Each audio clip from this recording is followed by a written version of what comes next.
Welcome to Sleepy Tales, a place where myths, legends, and timeless fairy tales are told slowly and softly to help you gently fall asleep. Before we begin, I'd love for you to share where you're from and what time it is where you are. It's always fascinating to see how far these stories travel. And if you enjoy relaxing stories, don't forget to subscribe and hit the bell icon so you never miss a night of our peaceful tales. Now settle in, relax, and drift off to tonight's bedtime story. In a quiet village, life seems normal, but beneath the surface, secrets are waiting. In the garden stands a juniper tree, silent yet full of power, having seen both joy and sorrow. Beneath its branches, a child is born and a mother dies, setting off a chain of envy, betrayal, and revenge that no one could imagine. In this house, innocence will be harmed, cruelty will be revealed, and yet something miraculous will happen. A song, justice, and a life returned. This is the story of the Juniper Tree, a story of sadness and hope, where life and death meet, and a single tree watches over it all, holding the power to restore what was lost. In a village where wealth was measured in the fullness of one's larder and the soundness of one's house, there lived a man whose fortune seemed steady, though not extravagant. He was not known for cruelty nor for excess. He was, to most who observed him, simply a man who prospered. His household was marked by order, and his wife, who was gentle and fair, kept its rhythm steady. Yet amid all this comfort, there was one absence that gnawed at her heart. She had no child. Her longing for a child deepened with each passing season. It was not envy that sharpened her sorrow, though she saw other women cradle infants in the marketplace or lead small hands along dusty paths. Rather, it was an emptiness that weighed heavily upon her, the sense that her life was unfinished. She often lingered in the garden, where a great juniper tree grew tall and unbending. Its branches offered shade in the summer. Its evergreen needles endured the winter, and its roots seemed to burrow into the heart of the earth itself. The woman came to think of the juniper tree as a silent confidant. Its stillness gave her comfort when her thoughts grew restless. Beneath its branches she prayed, not to the household gods, nor to saints or spirits by name, but to something older, less defined. She asked the earth, the air, the tree itself, for the gift of a child. She did not ask with impatience or bitterness, but with a quiet plea, spoken with the kind of devotion that comes from years of waiting. It was in winter, when snow fell in soft mounds against the tree's dark limbs, that her wish was granted. Standing beneath the juniper, she felt something stir within her body, a sign that life had taken root. She placed her hand against the rough bark of the tree, and in her heart she tied her hope to it. The child would be hers, and the tree would be its witness. In that moment, though she could not know it, she bound life and death together beneath the tree's shadow. As her belly grew, so did her joy. She walked the garden slowly now, touching the leaves of herbs, pausing to rest against the tree when her body felt heavy. The neighbours remarked on her glow, though she herself felt both fragile and strong, as if she carried not only a child but a destiny that reached beyond her. When she pressed her hand against her womb, she felt the faint stirring of her unborn son, and she whispered promises only the tree heard. the seasons turned once more, and when the blossoms of spring began to open, her time came. It was not an easy labour. She cried out in pain, and her cries echoed through the halls of the house. Servants rushed about, carrying water and cloths, while her husband waited in the next room, pacing, powerless to ease her suffering. At last, a child was born. It was a boy, strong and beautiful, with bright eyes that seemed almost too aware for a newborn. The mother looked upon him with wonder, and for a moment her heart felt complete. She pressed him to her breast, breathing in the sweet, raw scent of his skin, and thought that all her prayers had been answered. But joy was not to last. The strain of birth had been too great, and her strength waned. Her body grew cold even as the child's warmth nestled against her. She tried to speak, to bless him, but her breath faltered. The midwife covered the infant carefully, and the husband was brought in just as her eyes closed for the final time. Grief fell over the house like a shadow. The man wept, though quietly, for he was not accustomed to loud displays. He ordered that she be buried with honour, and her wish was followed. She was laid to rest beneath the juniper tree. The roots that had witnessed her prayers now cradled her body, and the earth closed over her with solemn finality. The juniper tree stood as it always had, evergreen and unmoved. Yet to those who had eyes to see, its branches seemed heavier now, as though it bore the weight of her absence. The boy, too small to know his loss, grew in the house without the warmth of his mother, though the servants cared for him, and his father watched over him as best he could. Still, something of his mother lingered around him, a quiet presence tied to the tree where she lay. The house did not crumble, nor did life stop entirely. Meals were eaten, tasks completed, neighbours visited. Outwardly, the man's life continued as it had before, but the air of the household had shifted. Where once there had been ease, now there was a silence that could not be ignored. The boy's laughter was bright, but it seemed to echo against something hollow, reminding those who heard it of what had been lost. The juniper tree became more than a fixture of the garden. It grew into a marker of fate, a monument to the bond between the living and the dead.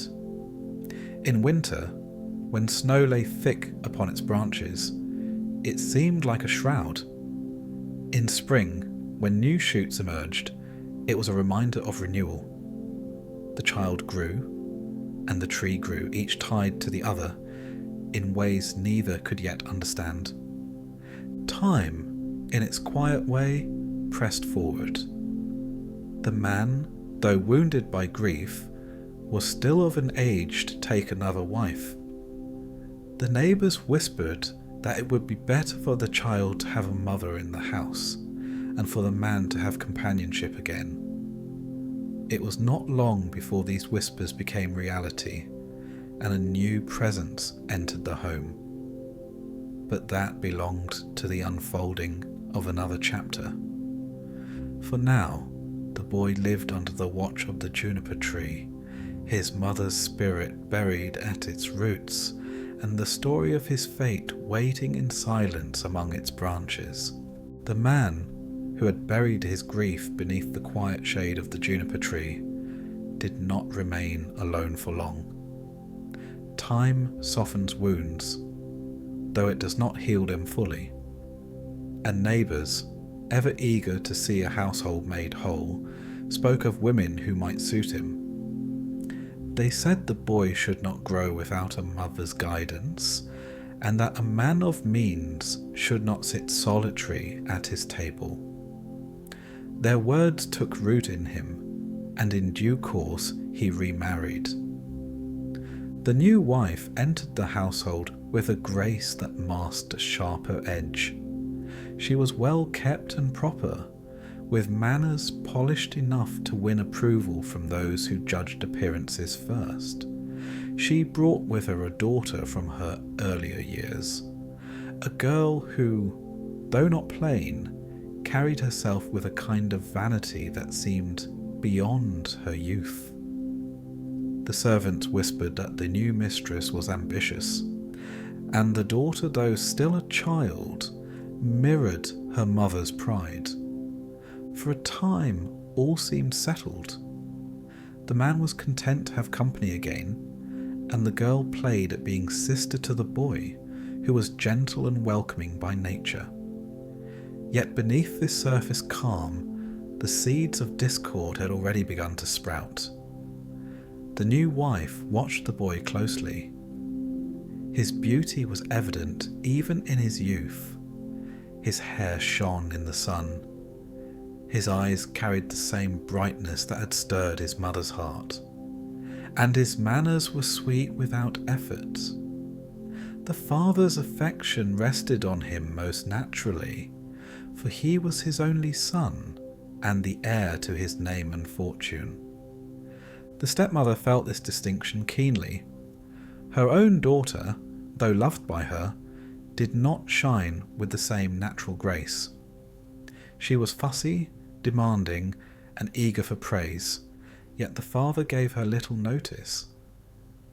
It was the boy he looked to, the boy whose laughter brought a rare smile to his lips. The stepmother, though she smiled at both children when others watched, could not contain the bitterness that grew within her. At first her envy was a fleeting thing, dismissed as weakness. She told herself that in time her daughter would blossom, that beauty and favour would come. But each passing day sharpened the contrast. The boy's innocence made him beloved of all who saw him, while her daughter's vanity made her seem smaller, pettier. The more the stepmother compared them, the more her heart curdled. Her thoughts darkened in secret. She would watch the boy from the window as he played in the garden, his steps light, his face bright with wonder. She would watch him run to his father with some trinket or flower, and see the man's hand fall warmly on his head. The stepmother's smile would freeze, her jaw tightening, her eyes cold. The sight filled her not with tenderness, but with rage at her own exclusion. She told herself that her daughter deserved more, that her daughter should be first in the father's heart. But as long as the boy lived, she knew that place would not be hers. The juniper tree, which stood solemn in the garden, seemed to her a reminder of the boy's true mother. She knew the first wife had been buried beneath it, and she hated that tree as much as she hated the son who was bound to it. It stood there as if guarding him, as if bearing silent witness to his claim upon the household. When she passed it, she averted her eyes. Sometimes she thought she could feel its branches lean toward her, heavy with judgment. In her private moments, the stepmother allowed her thoughts to wander toward terrible imaginings. What if the boy were gone? How different would her life be? How different her daughter's? The house would no longer echo with his laughter. The father would have no heir but the girl. Wealth, affection, future, all would belong to her and her child. These were thoughts she pushed away at first, horrified by their sharpness. But like thorns beneath the skin, they festered. The more she dwelt on her envy, the more natural these thoughts became. The boy himself remained blameless. He treated his stepsister with kindness, though she met him with condescension more often than not. He shared his toys, his food, even his little secrets. He trusted easily, as children do, unaware of the shadows growing around him. The girl tolerated him, sometimes even played with him. But deep inside, she felt her mother's resentment seep into her own heart. She knew her mother's gaze lingered longer on her than on him, that her mother's whispers carried words of contempt about the boy. And so she began to mirror them, not with her own full conviction, but with the pliable cruelty of a child seeking approval.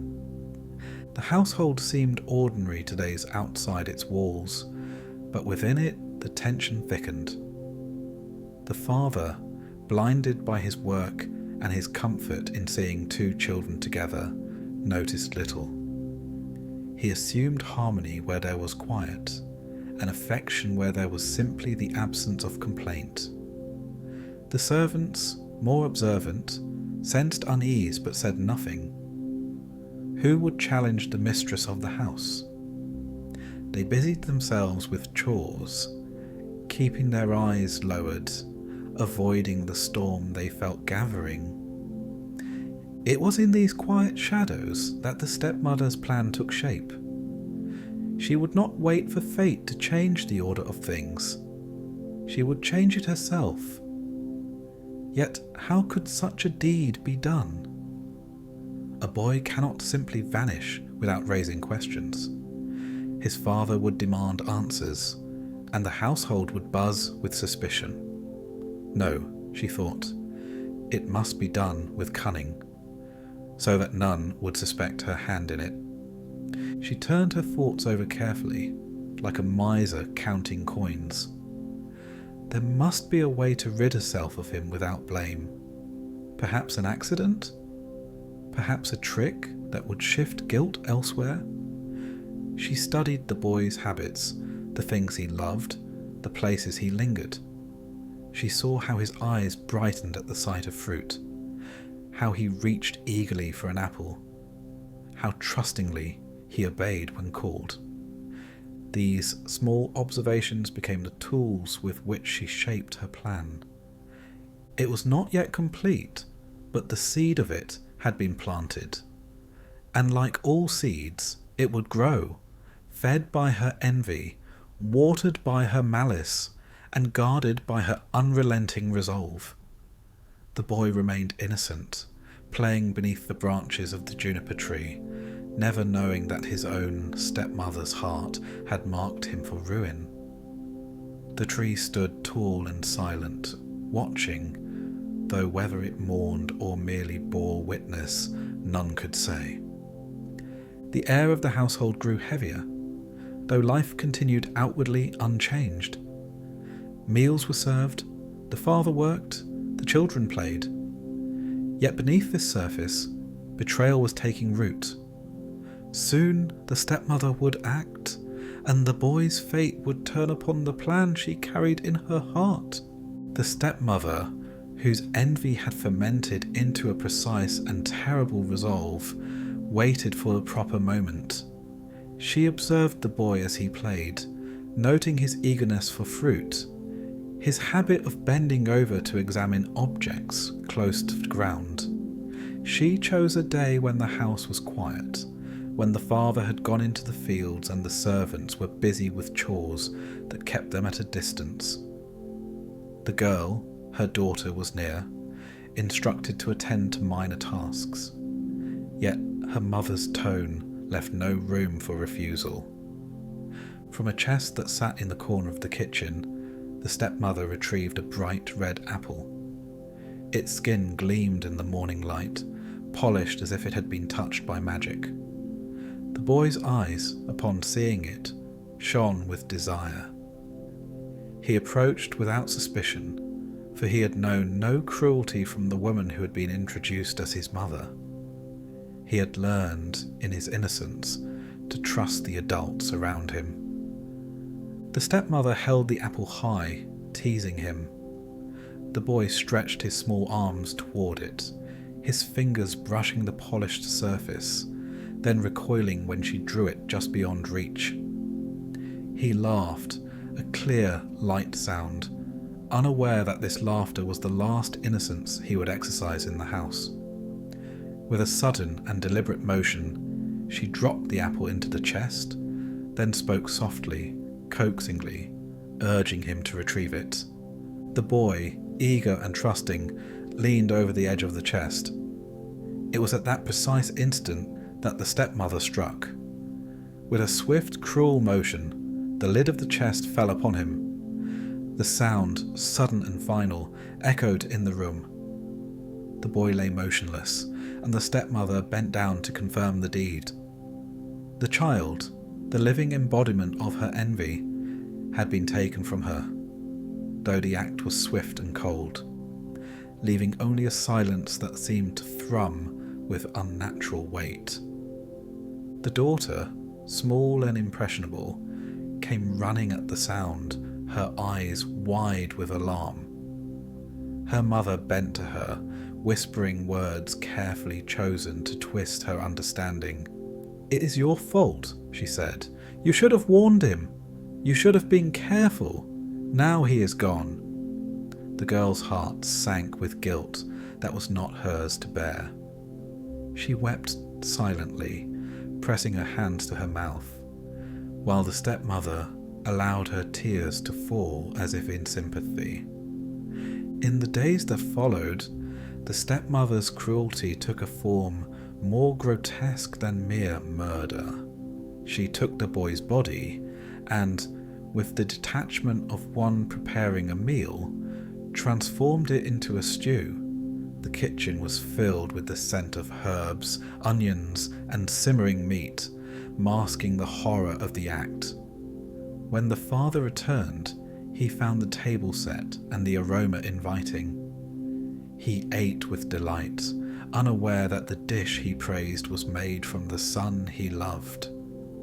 The stepmother's eyes were careful to show nothing, her lips pressed in the smallest of smiles, hiding her triumph beneath the guise of domestic propriety.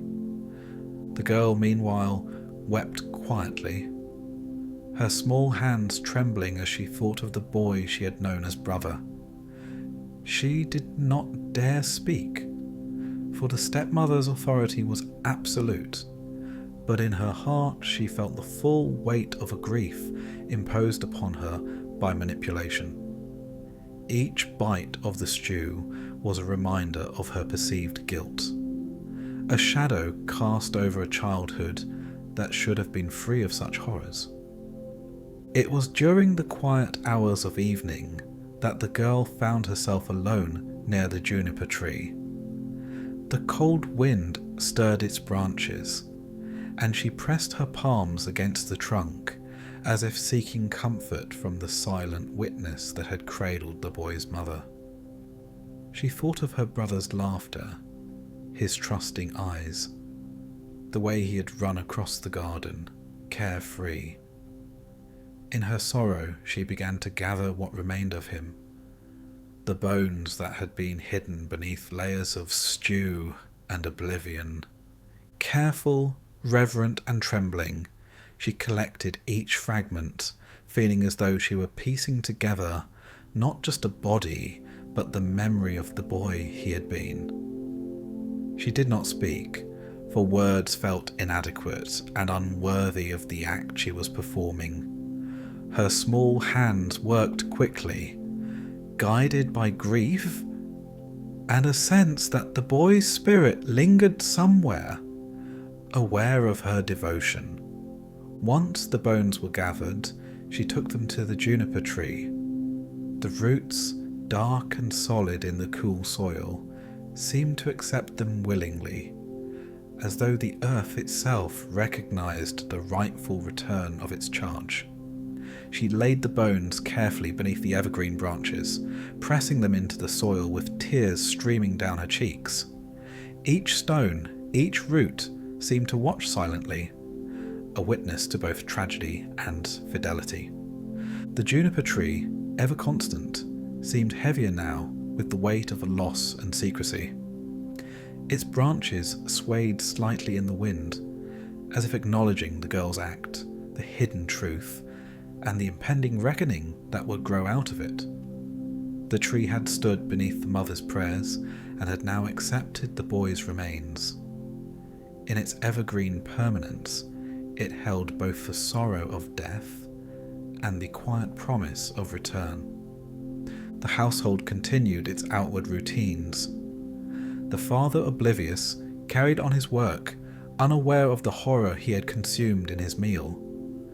The stepmother maintained her composure, her triumph carefully veiled beneath domestic order.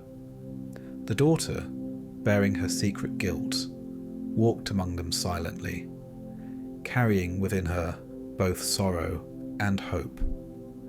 Hope that perhaps the tree, in its unyielding presence, might bear witness to justice in a way the household itself could not. Outside, the seasons moved as they always had. Snow melted into spring, rain nourished the garden, and the sun marked the passage of days. Yet within the house, a tension persisted, a silence beneath the surface, a weight of wrong that no words could lift. The juniper tree, silent and steadfast, stood as guardian over the bones beneath its roots, a monument to grief, memory, and the quiet insistence of truth. And in that stillness, the boy's spirit lingered, though unseen, awaiting the hour when the scales of justice, bound as tightly as the juniper's roots, would finally tip. Beneath the juniper tree, where grief had been laid in silence and secrecy, something extraordinary began to stir. The bones, once cold and inert, trembled with the weight of memory. In the hush of the night, a soft rustling arose among the roots, so faint that even the wind seemed to hold its breath. From the gathered fragments of the boy, a form began to take shape, a creature of air and song, of feather and light. It was a bird, not ordinary in any way, but one of startling beauty. Its feathers shimmered with hues that reflected both the morning sun and the twilight sky, colours that seemed impossible yet undeniable. Its eyes held the quiet intelligence of the boy it had once been, and when it opened its beak to sing, the sound carried not only melody but memory. The song was clear, a ballad woven with sorrow and justice, recounting the cruel deeds done within the household. At first, the villagers paused in their daily routines, unsure whether the sound came from heaven or from some shadowed corner of the world. Doors were left open as people stepped outside, ears straining to catch the notes that filled the air.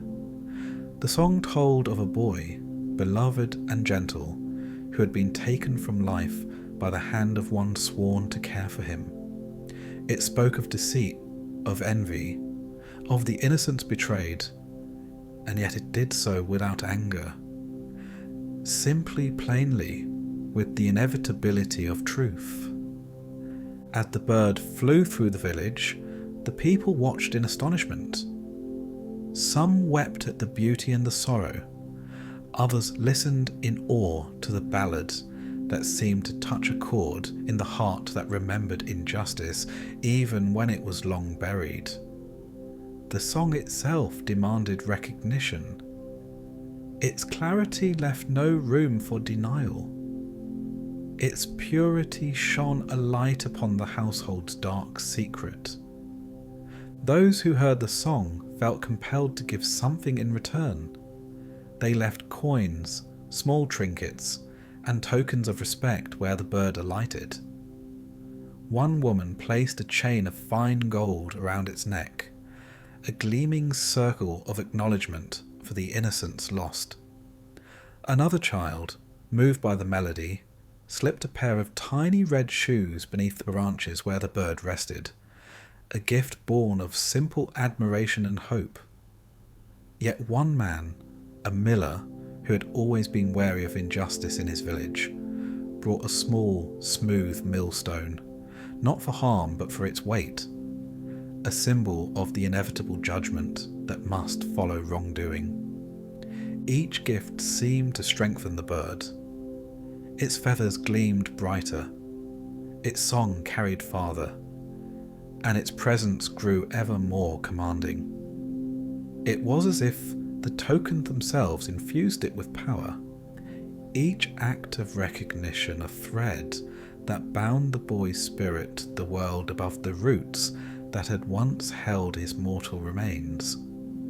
Where the gifts touched, the juniper tree shivered faintly, as though acknowledging that the balance of sorrow and justice was tilting toward truth. The daughter, who had placed her brother's bones beneath the juniper, felt the bird's arrival in a way that surpassed sight or sound. She sensed it before it landed, a subtle shift in the air, a warmth that seemed to come from within the earth itself. Her heart, long burdened with grief and manipulated guilt, fluttered with hope. She knew deep in her bones that this bird was not merely a creature of plumage and song, but the spirit of her brother returned in a form the world could perceive. She followed its flight across the village, her small feet treading softly upon the soil, careful not to disturb the delicate air that carried the melody. She watched as neighbours, curious and awed, left their gifts, each act amplifying the bird's song.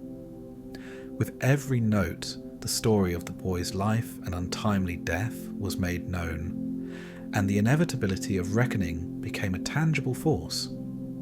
The stepmother, wherever she might have been, could not escape the reach of this song. It was a sound that travelled into homes, across walls, and through the closed eyes of those who sought to ignore it.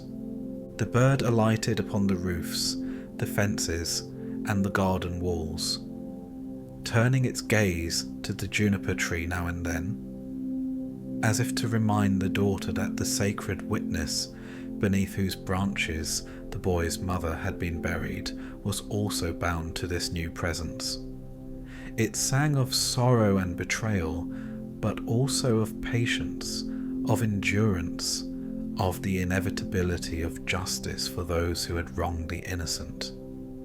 The villagers, who at first had been merely curious, began to understand the song's gravity. The chain of gold, the red shoes, the millstone, all symbols of attention, recognition, and retribution, were now interwoven with the bird's existence. The creature became more than the boy. It became the instrument of truth itself, a herald that could not be ignored.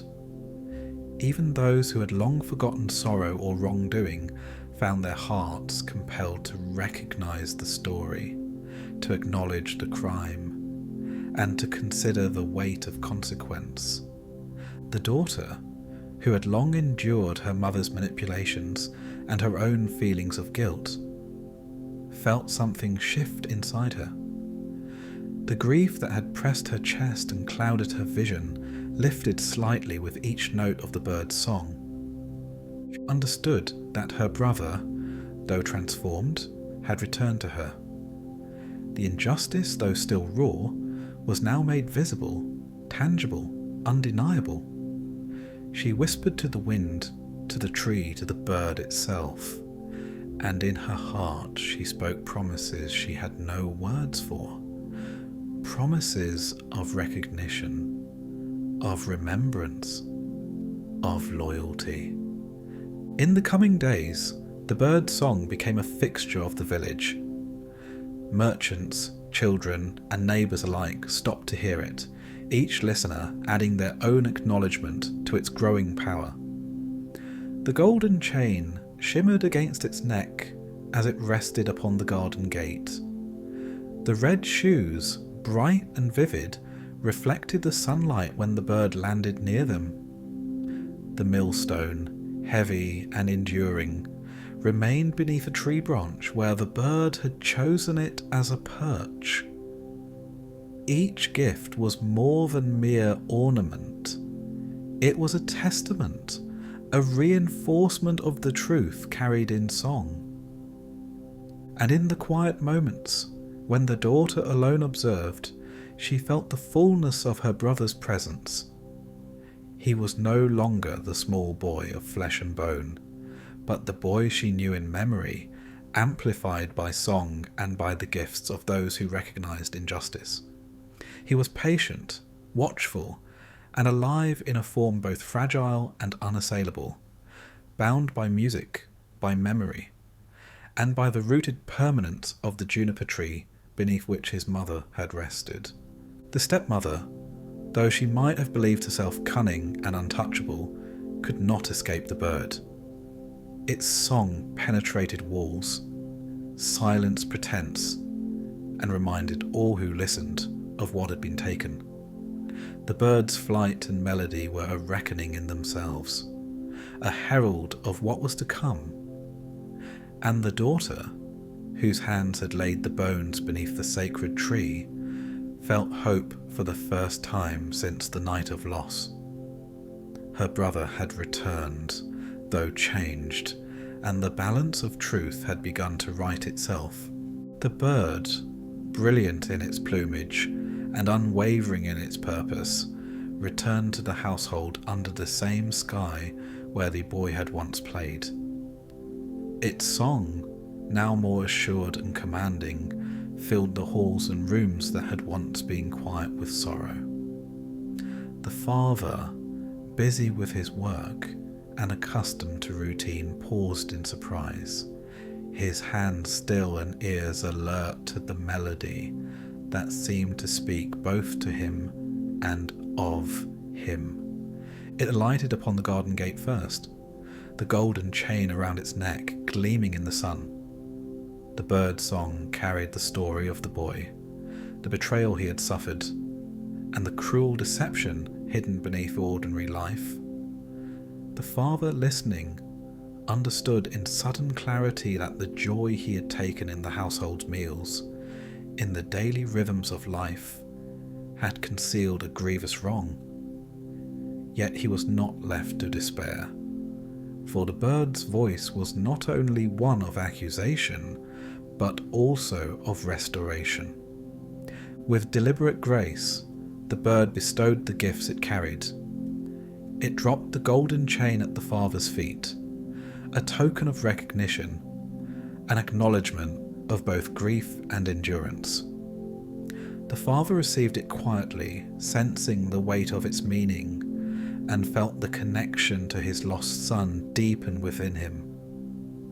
Though he had been blind to the crime, the gift and the song together guided him toward understanding, toward a patience and vigilance that would prepare him for what was to follow.